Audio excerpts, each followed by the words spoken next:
नमस्ते दोस्तों, नमस्कार बंधुरा। मैं भूले गेছি এখানে হিন্দি কথা বলতে বলতে অভ্যাস তো এই জন্য।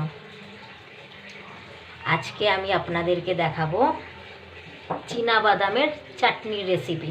ঠিক আছে, আমার সাথে আপনারা থাকুন আর দেখতে থাকুন চীনা বাদামের চাটনির রেসিপি। ঠিক আছে, সঙ্গে থাকুন।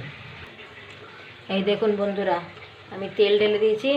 যদি আপনারা রিফাইন্ড অয়েল ইউজ করেন তো সেটাও ঠিক আছে, আর যদি মাস্টার্ড অয়েল ইউজ করেন তাও ঠিক আছে। আমি মাস্টার্ড অয়েল দিয়েছি। ঠিক আছে, এখন আমার কাছে রিফাইন্ড নেই, এই জন্য আমি মাস্টার্ড অয়েল দিয়েছি। দেওয়ার পরে যখন আমাদের এটা তেলটা গরম হয়ে যাবে না, তখন আমরা ওতে দেব জিরা।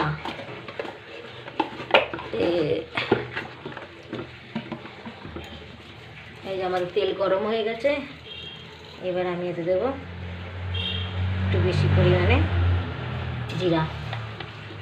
ঠিক আছে,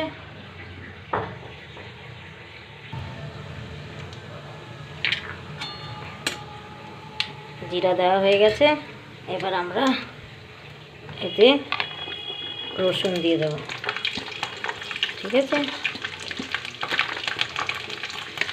রসুন দিয়ে দিচ্ছি। রসুনটা একটুখানি ভেজে এবার দিয়ে দেবো কাঁচা লঙ্কা। আপনাদের যতটা যেরকম ঝাল খাবেন সেই হিসাবে। আমি একটু ঝালটা বেশি খাই, এই জন্য আমি একটু বেশি লঙ্কা দিলাম।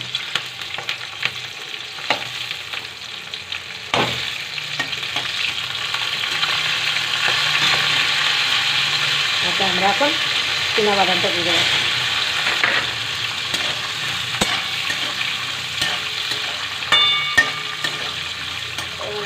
কিছুক্ষণ ভেজে নেব। ঠিক আছে,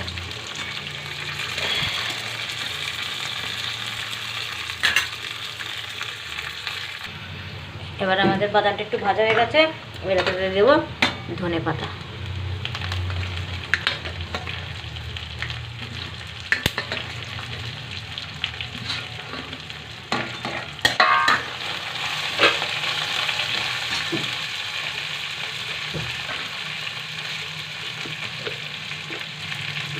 এবার আমাদের স্বাদ অনুসারে নুন দিয়ে দেবো।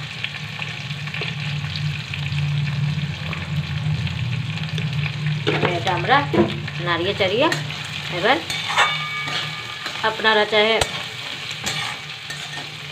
শিলনোড়াতে বাটুন, আর নয়তো মিক্সারে বাটুন। মিক্সারে এটা বেটে নিয়ে আসছি আপনাদের সামনে। ঠিক আছে, এই দেখো বন্ধুরা, হয়ে গেছে আমার মুগফুলির চাটনি রেডি, মানে চীনা বাদামের চাটনি রেডি। ঠিক আছে, আপনারা বাড়িতে বানান আর গরম গরম ভাতের সাথে খান। আর লাইক করুন, কমেন্ট করুন, শেয়ার করুন। ঠিক আছে।